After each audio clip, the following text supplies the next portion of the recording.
Hello guys, hope you're doing well. My name is Mahmoud and welcome to the new chapter of Control. If you guys remember, for the previous chapter, we were talking about the transformation between the time and some kind of frequency domain, because we thought, or some kind of it's very and absolutely true, that working in the time domain, especially working with all of those equations, would be very confusing. And it means that instead of just working in that complicated area, we would like to move on to the area that actually we will like it. And also we saw that if we do have this different kind of systems back to back, we can multiply them together, or we can add up together based on the configuration that the system has.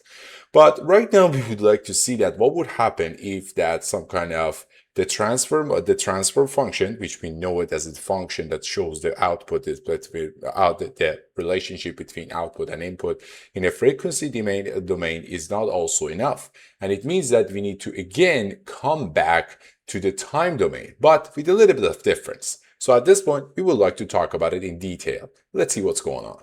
As I just told you, we had a very important guy that we call it as a transfer function. So the transfer function shows the relationship between your output and input while we are in the frequency domain. But wait, we do have an issue. What is that? Imagine that we are living in a world that everything is simple. It means that in a classical controller, again, when we are talking about the transfer function, or when we are talking about the relationship between input and output, obviously we are talking about inputs and output. So at this point, everything is simple. We do have one input, we do have one output. We call it as SISO, or SISO means that the single output, elegant but isolated. But in the real world, we do have the complicated situation. It means that not only I do have multiple input, but I also do have multiple output. So we call it as MIMO. It means that the multiple inputs and multiple output. We do have nonlinearities, we do have cross-coupling, we do have digital implementation, and everything requires a bigger engine. It means that at this point, it's not enough for us to having one transfer function and tries to see the relationship between an input and output. We still can have that, but we need to have a better and more efficient system in order to handle everything for ourselves. That's why we would like to see what we would like to find a new way in order to represent that some kind of new system. But before doing that, we still have to come back to the system again. We have to talk about the DNA of the system. If you guys remember, the DNA is the part of the system, or the configuration of the system itself, that without any relationship with input itself, we still can find the output. It means that we would like to model our system as a black box, and inside this black box, we would like to show it, which in the frequency domain, we had it as a transfer function. So this black box is going to show us what would happen if I do inject an input to that one, what would happen to output. So at this point, we would like to define a new thing. Again, it's not a new thing, but it's a new term. We call it as a state variable. What is that? The state variable, or something that we know it as X, is the absolute minimum set of physical variables required to perfectly predict the future of the system. Imagine when we do have the RC circuit, you guys remember, in order to some kind of predict the output voltage of our capacitor, we need some kind of different kind of input itself. For example, when we are talking about the capacitor voltage, we need to do how much the capacitor is. And if we are talking about the physical system, which we know as mass spring damper, in order to find the amount of force, or the relationship between the force and velocity, we need a couple of information about how much is the mass velocity. So if you would like to see from another perspective, that we call the DNA, at this point we call it as the states, that think of them as the system's DNA. If you know these values right now and the inputs, the future is completely determined. So the states are the configuration, or are the known input, the known physical values of the system itself, that by knowing that, you know everything about the black box. So the only thing that you need to predict the future, or Y, is going to be your input, which we know it as U. That's why in the transfer function, as you guys remember, we had YS, which is your output, and input. The GS is going to represent that black box. Right now, we call it as X, we call it as a state, we call it as physical configuration. Why we need that? Because in the new definition or the new engine, we have to come with an idea. We have to come with a new formula. And in that formula, we call this one as an X or X prime, which is going to be rate of change. And X was that our input is going to be our internal state itself. It means that if we would like to know what is happening or what is the change in the future itself, we still have to have an idea about our internal state. What is happening at this current moment? So obviously, rather than just internal state, which is related to the DNA of the system, we still need to know a couple of numbers because we need to know the weight of each of those physical concepts. That's why we come up with a matrix. We call it as A, which we know it as the DNA of the system itself. So this A is the coefficients of X. It means that by knowing the values of A, we know that how much impacts does each of those states or those physical values have over the system itself. So that's why we can say the matrix N or the DNA of the system is internal system physics. It's N by N. It means that based on the number of states that you have, for example, 2, 3, 1, this A is going to have a number, and this guy is going to determine how the system evolves on its own. It means that if you don't have any input, what would happen to the system if we do have its X or states, and if we do have the DNA itself, is going to have overshoots, is going to be oscillated, what would happen to the system? And then we do have another matrix, or we do have it as B. So what is this matrix? This matrix would say that we know everything about the input itself, we know everything about the DNA, but what would happen if I do have an input or U? So matrix B is a matrix by M is going to determine exactly how external forces pushes the internal states. It means that by combining the input and whatever is happening inside my system itself, I can find the next state. But it's not enough, because right now I do have the internal state, I do have a rate of change. I still haven't talked about the output. We need another equation, and that equation is going to be your actual output, or this Y contains different things. The very first one is obviously our X, which is going to be internal value, but we are going to see another or new matrix as C. The C is going to be considered as a window matrix. This is going to be the matrix by P by N, the rows and columns itself, and it's going to determine which internal state of the sensors can actually see. So it means that whenever you do have different kind of inputs or physical state, doesn't necessarily means that you are allowed to see everything from the outside. Maybe you do have some internal or physical values or physical terms that are going to be hidden by your eyes. It means that I need to evaluate, or I need to see that how many of those inputs how many of those physical or DNAs I can see. That's why we do have a matrix called C. And another point, we do have another matrix as D, because at some point, maybe your input is not going to go through your system and shows itself in the output. At some point, your input is going to bypass all of the physical or everything that is happening inside the black box and show itself directly to the output. That's why we use it on matrix D, which is going to be called as a bypass matrix. It means that it's going to bypass the physics entirely and jump straight to the output itself. Most of the time it's 0, but it doesn't hurt if you consider that. So let's see some kind of an example that how we can convert our system, which was in the time domain, to a new system, which is going to be state system. So assembling the engine, the real world translation. Imagine that we do have the physical system, and its physical system contains different parts. I do have force, I do have the stiffness because I'm talking about the spring, I do have the damping, and then I do have the mass itself. So the idea over here is this: I do have a mass, and this mass is connected to the spring, and I would like to move it with the distance of x if I know that I do have the force. So as you guys remember, based on the previous part, I need two equations. The very first one is about the new state based on the current state, and the next one is about the output. So let's talk about it. Since our changeable variable is x, it means that we know a couple of things. As you guys know, the difference delta x over delta t, or dx over dt, is going to be velocity, and dv over dt is going to be acceleration. Since at this point we are talking about the order 1 of derivatives and order 2 of derivatives, we need both of them. So the very first thing that I need to do is that I have to find the derivatives of my x, which is going to be dx divided dx over dt. So I can call it as what? x1. So x1 or x1 prime, which at some points we showed with a dot on the top, is going to be x2. So x2 is your velocity. On another hand, x2 the dx or divided by dt, or the rate of change of your x2, is going to be considered as velocity. So if you do it this way, or if you do it based on that, and if you consider this value over here, and if you try to rearrange your equation, you would reach to something like this, which is something good. Why? Because at this point, I do have everything that I need. I do have my rate of changes, which is going to be x1 prime and x2 prime, and I can put it inside the equation itself.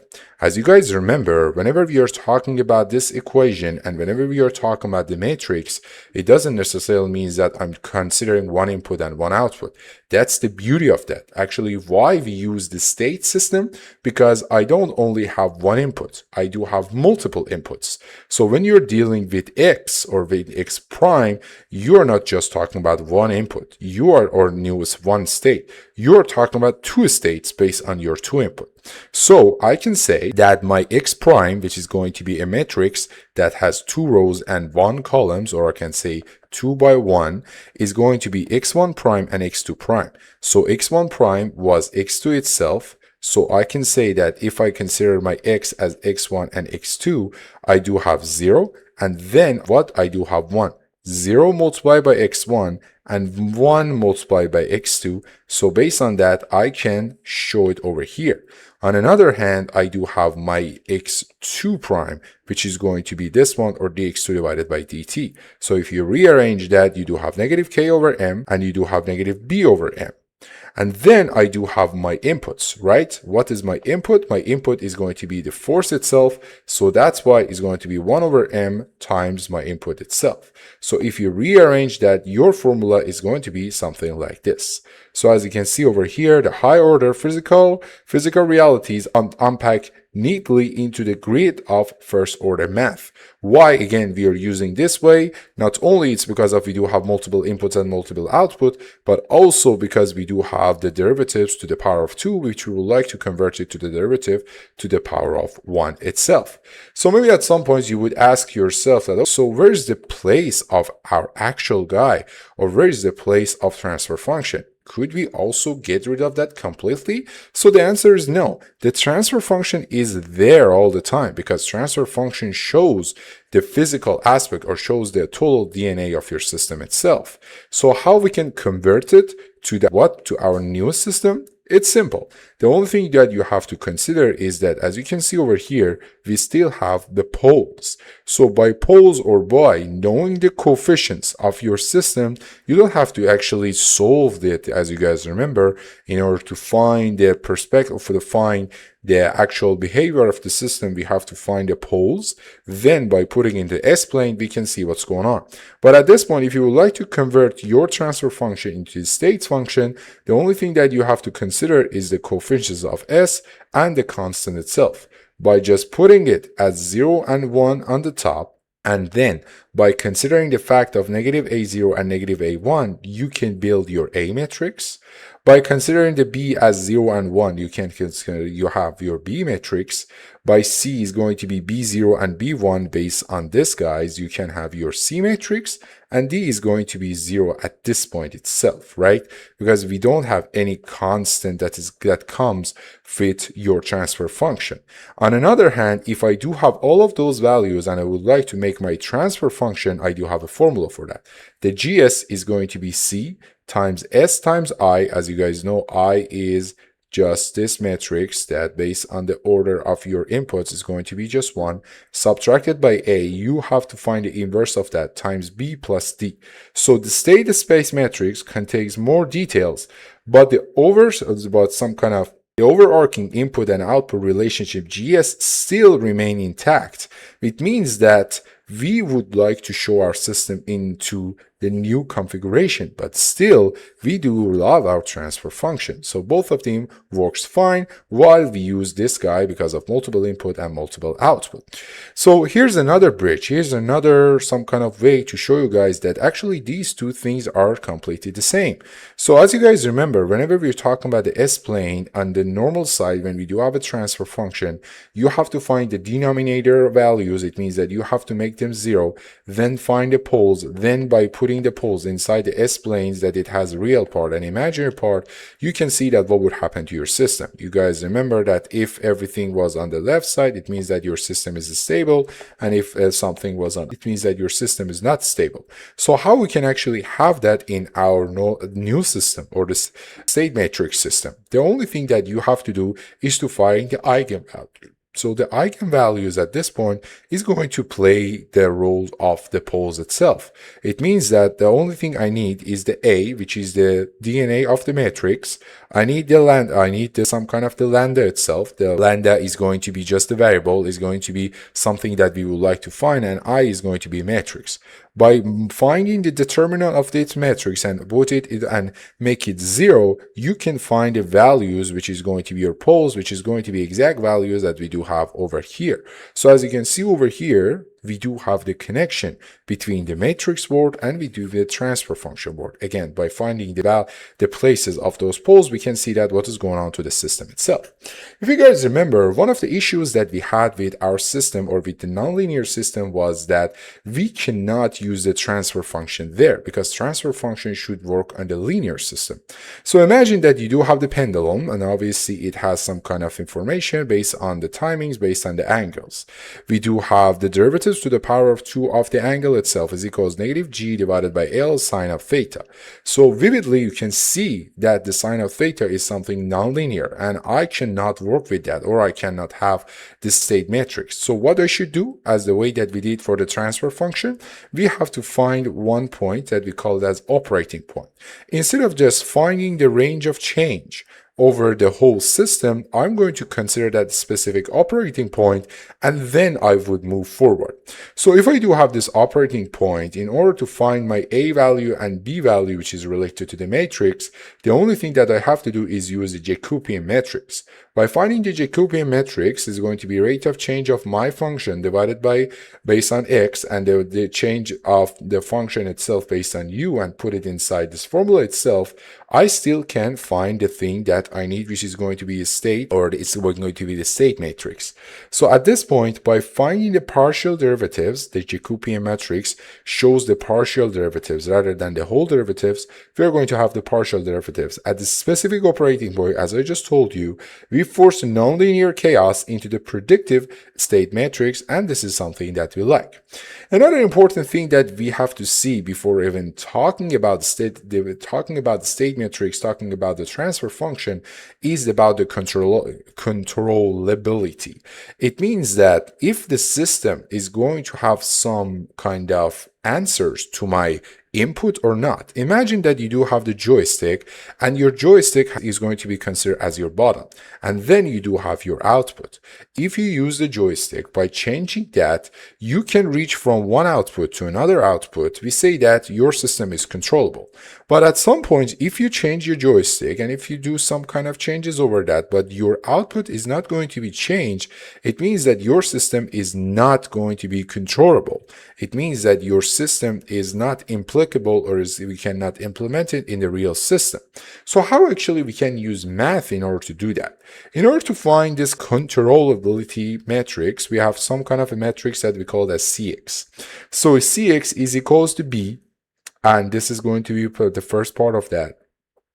And then we do have a times b, we do have a to the power 2 times b till a to the power n minus 1 times b. So what is n? N is something that we call as a rank of the system. It means that how many independent rows do you have in your system itself. So at some points, for example, when we do have 2 inputs, we just call the rank of the system is going to be 2 itself. So by looking at this matrix, we're trying to see that can we steer every part of the system itself. It means that if I can build a matrix or the CX and its rank, the number of independent rows is going to be equals to n itself. It means that the system is fully controllable. And if I don't have that controllability, it means that some internal modes are permanently going to be out of reach, which is something that I don't like. Another thing that we have to see is about the observability. If you guys remember, we had the matrix of C itself, and C shows us that how many of inputs that actually I can see in the output itself. So what is the idea behind that? The idea behind that one is that I have to make a new matrix that I call it as CX. CX, by having the C, then C is going to be in my first row. In the second row, I do have C times A. The third row, C is times A to the power 2 till the end. Transpose. Transpose means that I have to change the position, or I have to change the place of rows with some kind of the columns itself. By the way, don't worry about this definition. Probably I'm going to make a very long, not very long, it's going to make a comprehensive video based on the transfer function and the new state matrix to make sure that you guys are completely familiar with all of the examples. So a notation over here is that can we see what's happening inside based on only the output? It means that if I can see what is happening inside of my system itself based on the output, I can say that what I do have the observation. I can see what's going on. So if the rank of OX is going to be equals to n, it means that the system is fully absorbable. You cannot control what you cannot see. This is very important. First of all, I have to see that I can control something. And another thing is that can I observe it? If I cannot do that, so it's going to be completely in vain. Another thing that we have to see is about the shape shifting. While we do have the system, and that system is going to be constant by itself, by looking at it from different kind of angles or different kind of perspective, I can have different kind of information out of it. So the idea over here is that I do have the system, which is going to be a normal system, and I would like to look at it from different perspective. That's why we do have two important equations. That Z is going to be T times X. So T is going to be something that we call as the transformation matrix. And this transformation matrix, by multiplying by the original state, is going to give you a new state. And then we do have a new equation that says that if I would like to make my new system, the only thing that I have to do is find the transpose of transformation matrix times A, which was the DNA, times T. So the idea over here is that I do have the system that is going to be look like this. By just looking at it from different perspective, I can make a better view. I can see that what's going on over from that side. I won't like to make you confused. That's why I will postpone this part to the equations and the part that we are going to talk about it in the examples a lot. Another thing that we have to see is about the simulation, because as you just know, the computers, they don't understand the analog, or they don't understand the continuous values. That's why when we are trying to have the simulation, or when we are trying to compare our real world to the computer world, we have to have a couple of things, which one of them is going to be called as a sampling time. Sampling time means that your computer is just acting as an eye and is going to blink. And that blinking could take, for example, 1 millisecond. Based on each of those blinks, the computer is going to store some values. By storing those values and put it inside this equation, your computer can get a very, very comprehensive idea at what's going on in your system itself. Obviously, if you decrease the sampling time, you do have better view of your system, but on the other hand, you're increasing the computation time itself. So the formula is simple. It said that x of k plus 1, or x, or the state of time of k plus 1 equals to I is going to be just as you guys remember, 1100 based on your orders, plus T of S, which is going to be sampling time, times A, which is the DNA itself, times X of K, which is the current location, plus TSB itself. Again, we do have the sampling time, we do have the B itself, which is going to be related to your input variable as well. Right? So why we are again trying to do that? Because we would like to have the digital engine code. It means that microcontrollers, because their computers cannot do continuous calculations or calculus, by discretizing or some kind of trying to make them discrete, the state space model continuous differential equation can become simple, and iterative algebra for computer processors are going to be way better. That's why we would like to move from the continuous timing or analog to digital factor. So as you guys just saw over here, we just introduced a new state. We call it as a state matrix. Why we have that? Because the effectiveness of transfer function is completely inevitable. It means that you still can show your black box as the GS. But at some points, when you're dealing with multiple input and multiple outputs, and we would like to find the prediction or find the output values, it's not very efficient to just talking about it with GS. That's why we do have the new way. The new way is going to work with matrix, obviously, because we are talking about multiple input and multiple outputs. And based on that, and based on the formulas that we teach, based on some kind of definition that we had, we can see that how actually we can model our actual or the physical system into the mathematical, and then we can some kind of implement it to another form or the new states.